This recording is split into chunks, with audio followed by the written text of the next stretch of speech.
In a century riddled with unrest, World War II remains the epic tale. An event of unparalleled impact. Even now, we are uncovering new information about secret weapons and villainous tactics, about extraordinary heroism and boundless shame, about a time when one life, or one bullet, or one bomb separated infamy and glory, defeat and victory, tyranny and freedom.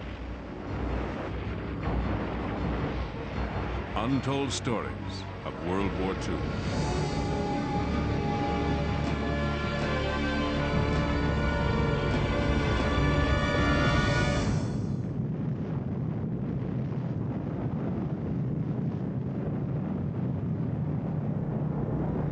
On the 16th of July, 1945, a bomb exploded in the American desert. A very different kind of bomb. The furious energy of the atom had been unleashed. That power might have landed in the wrong hands had a few brave men not waged a secret war against Germany's atomic program. At the height of the Second World War, Germany's Nazi Party marched toward global domination, led by its ambitious, remorseless leader. Adolf Hitler had the will to conquer the world. All he needed was the weapon. And he had found the means to make one in the most unlikely place. It was here, in the snow-packed mountains of Norway, that a handful of soldiers on skis fought to stop Hitler's dream of possessing the ultimate weapon. Old men now, they remember how they risked their young lives for the cause of liberty. They will stop at nothing in order to conquer the world. So the feeling they had to be stopped became very, very strong. We were quite certain that if we were caught by Germans, we were all being executed. It would take 3 daring attempts before they succeeded.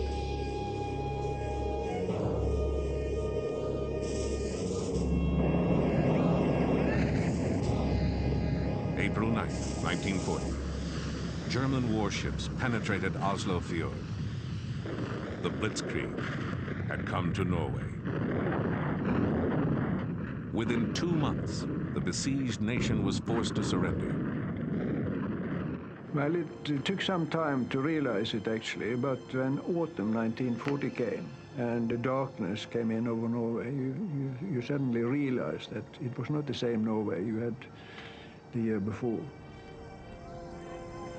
To understand it, you need to have the experience of being occupied. To live in an occupied country is the most distressing thing you can do.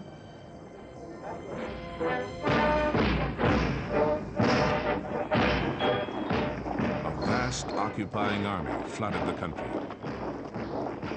The Nazis now controlled all aspects of Norwegian life. No, actually a war between each Norwegian and each German. We had to do the best out of it. I think that was the common opinion. Inside, of course, most Norwegians hated them. They introduced Gestapo in Norway when they understood that resistance was coming. Started arresting people, torturing people, killing people, etc., etc. And then we suddenly understood what an occupation meant to the people.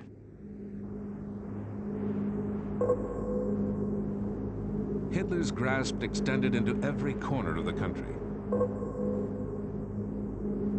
In this remote Norwegian valley, the Germans seized a very special prize: the Norsk Hydro factory. Surrounded by mountains, the factory had been built on the face of a cliff overlooking a deep and impassable gorge.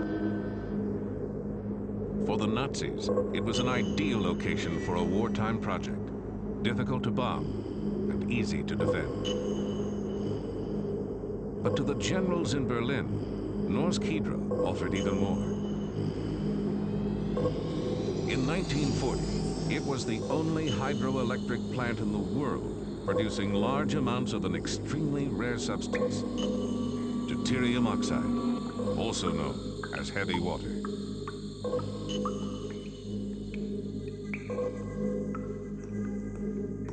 As soon as they took control of the plant, production went into high gear.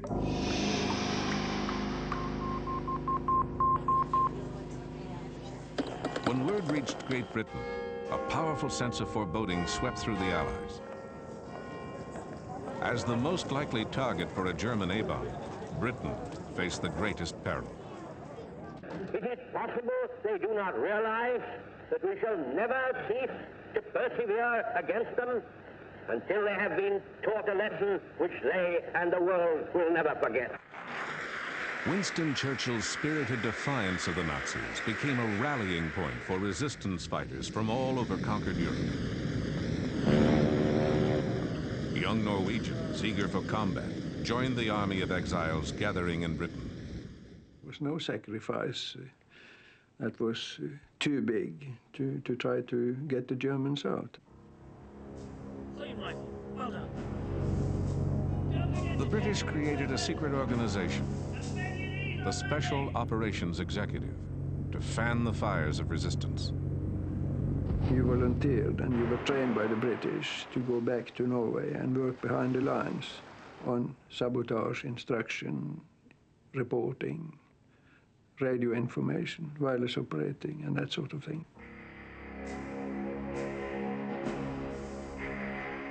A few young resistance fighters would return to Norway undercover, armed with a plan to destroy the heavy water factory.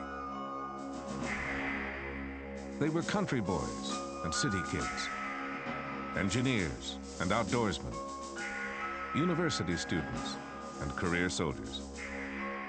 Shock troops in a clandestine war against Hitler's A-bomb. They would become legends in their homeland.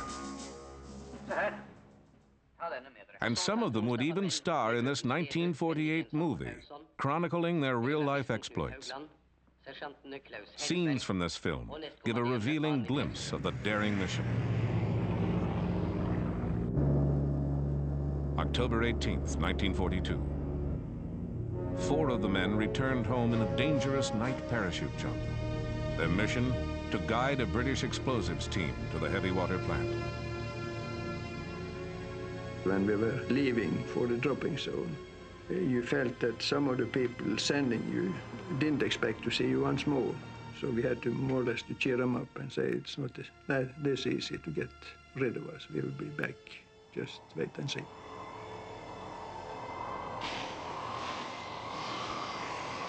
Our target is the heavy water production.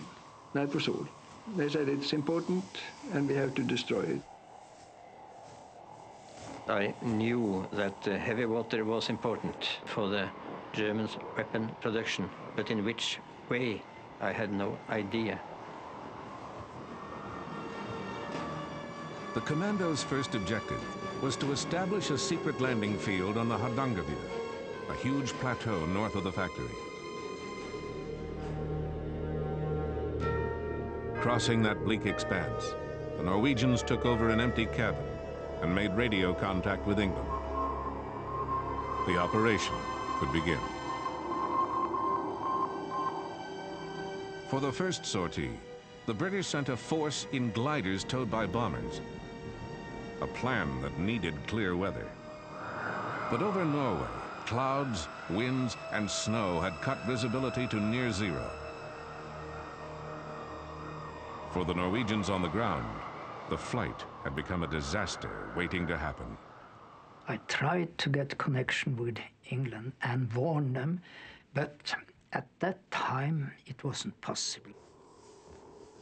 And then suddenly I heard interference in my headphones, and I knew they were not far away. And Shortly after, we also heard the engines of the aircraft, and it came dead on us, passed over us, and disappeared. After about half an hour, the next plane with a glider came, and it came right to us correctly, turned, and went away. The British troops never arrived at the rendezvous point. We got a message from London that both gliders in one of the Halifaxes had crashed in the mountains. So that was the end of the freshman operation. It was a complete disaster. The soldiers who survived the crash were rounded up and executed. The Allies' secret war against the heavy water factory was now exposed. To avoid detection, the commandos withdrew deeper into the Hardangervidda. For weeks, perhaps months, they would have to live off a land where little existed but snow and ice. When this mission of the gliders failed, we had actually no supplies for further stay in the mountains. So we were dependent upon reindeer. But at that moment, there were few or no reindeer at all in our area because of the wind directions. It was so very difficult to get to the reindeers. But the day before Christmas, Jens, he shot the reindeer. Jens learned that if you take the stomach of a reindeer, you get vitamins from the reindeer moss. So we cut up the stomach and took out the reindeer moss or the contents and mixed it with blood and everything and made a nice porridge mixed with brain. And we were eating it, and it probably saved our lives. So Christmas Eve, we had a real fine party.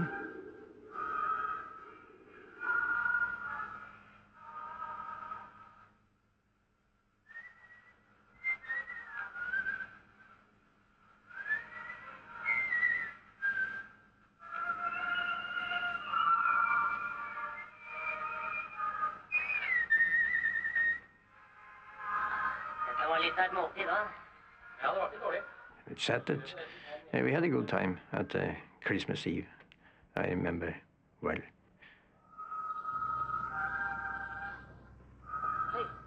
You know your comrades outside and inside. You know what he is going to say before he opens his mouth. They had endurance. They had a will to hold on when there is nothing in you except the will which says to hold on. They would have to hold on through the darkest months of winter. But each day, the Nazi supply of heavy water was growing, drop by precious drop. London had to make a move. A second Norwegian squad, specially trained in explosives, would drop onto the Hardangervidda and join their comrades in an assault on the heavy water plant. February 16th, 1943. Under cover of night, the 6 new men landed. Now the commandos were ready to strike a blow against Hitler's A-bomb, if they could penetrate the factory's formidable and deadly defenses.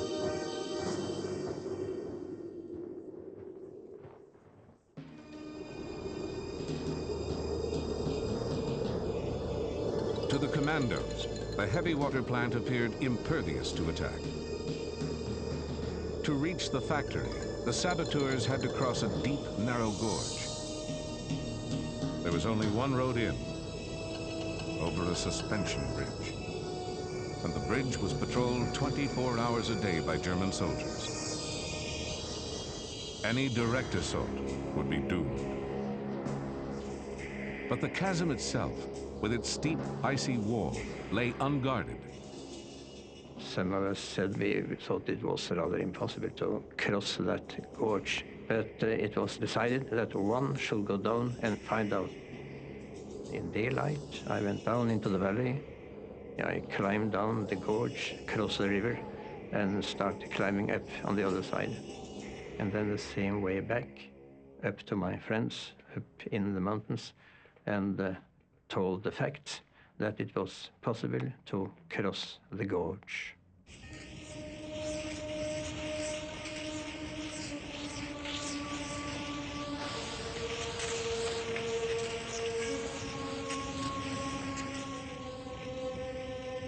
You felt that this may be serious, very serious for you, and you accepted that you might not come through.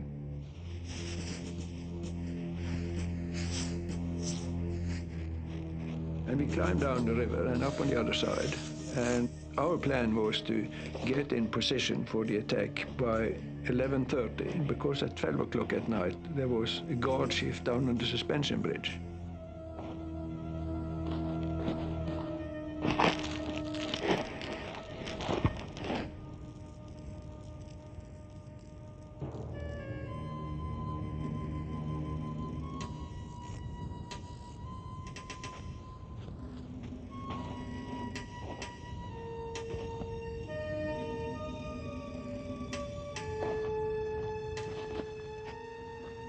We wanted to see the German guards being relieved, coming up in the factory area and enter the barracks before we went inside.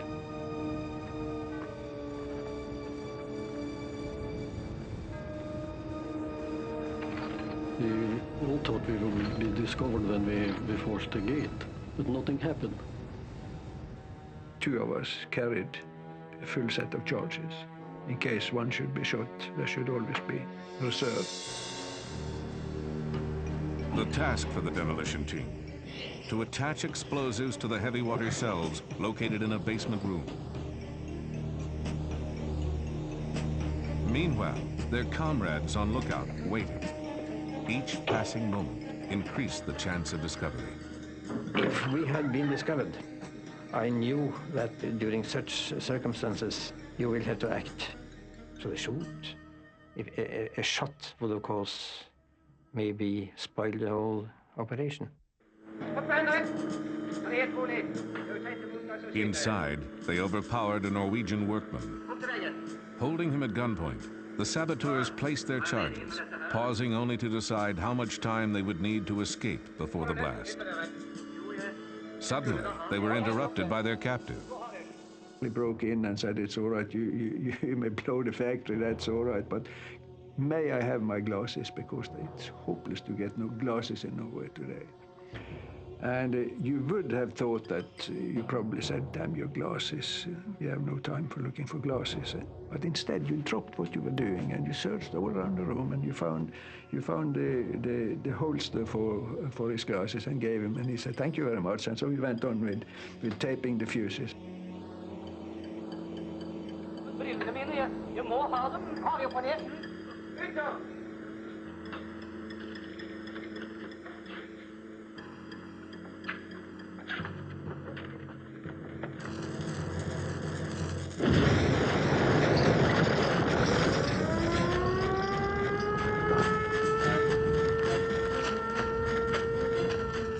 So far, they had beaten the odds. Now the commandos had only seconds to make their escape. And after a few minutes, 1 minute, maybe 2 minutes, they were there with us on the railway line. And we ran the same way back as we had come in.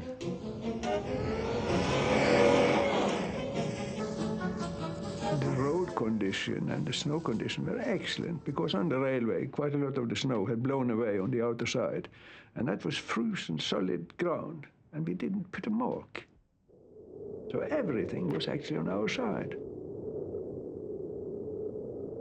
With determination, skill, and daring, the saboteurs had dealt a crippling blow to their enemy without losing a man.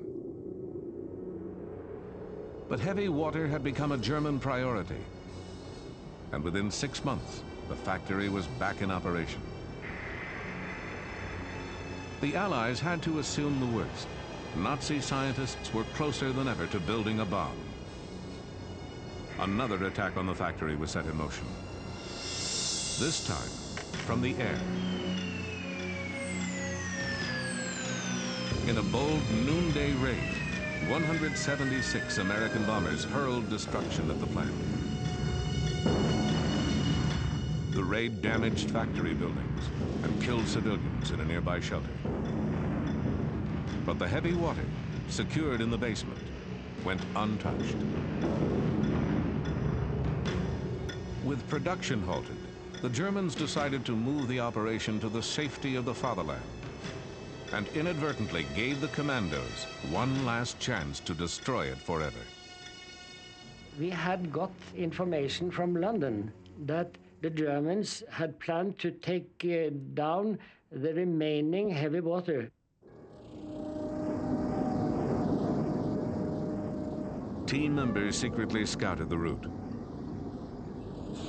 The heavy water would be loaded onto railway cars and taken by train to Lake Tincha. Here, the cars would go aboard a passenger ferry for the 2-hour trip across the lake. A well-placed charge could sink the ferry, and with it, all the heavy water. But sinking a public ferry meant paying a terrible price. Our conclusion was that the sinking of the ferry was about the only possible solution. It would have to be civilian sabotage, which was naturally a very serious thing to deal with. There was no doubt in our mind that there were going to be human lives taken, and furthermore, it could be anybody. And Rjukan was a small town, and it was really almost like all family. Fearing neighbors and friends might die, the Norwegians sent an urgent message to London. The British reply was immediate and uncompromising. It has been talked over, and the conclusion is the heavy water has to be destroyed. Good luck. And when you get such a message from London, you have to do it. Not to be drastic, but anybody in my family was scheduled to go on that ferry. I couldn't do anything about it.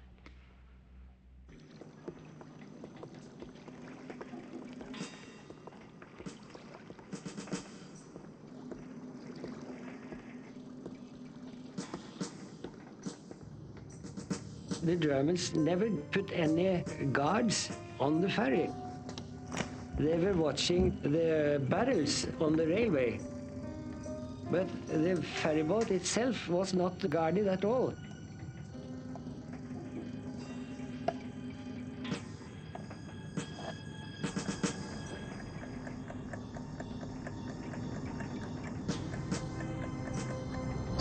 At 10 o'clock on a quiet Sunday morning, the ferryman cast off from the dock on schedule.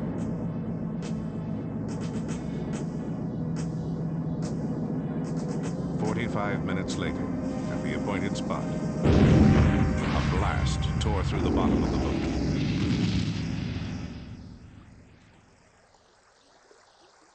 It was a very, very hard blow, and the ferry rapidly rose. And the cargo on the ferry, they were railway wagons, you see, so they rushed down and tilted the ferry still more.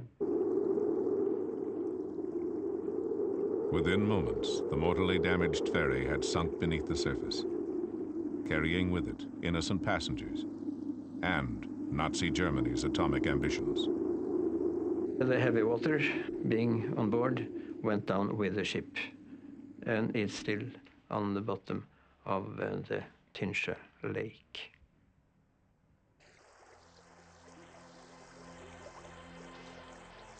Later, the Allies would learn that the Nazis were never close to an atomic breakthrough.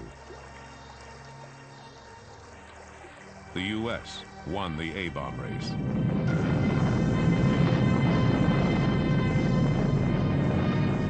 Within months of the German defeat, America dropped the first atomic bomb. But in the Allies' hands, the bomb helped to win a war, not perpetuate one. If Hitler had the bomb, he might have used it to devastate the world. the Norwegian resistance fighters did their part to stop him. Their mission was one of the greatest feats of sabotage in military history, something that had to be done at all costs, and was. You have to fight for your freedom and for peace. It's not something that you have every day. You have to fight for it every day to keep it. It's like a glass bowl. It's very easy to break. It's easy to lose.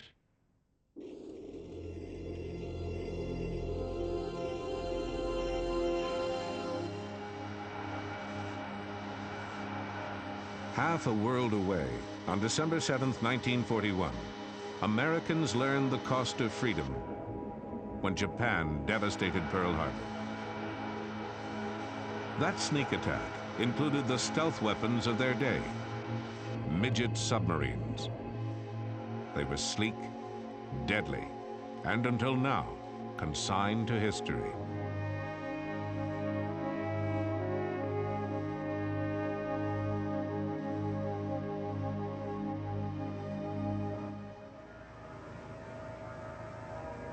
The National Park Service and the U.S. Navy have searched for the wreck of a Japanese midget submarine.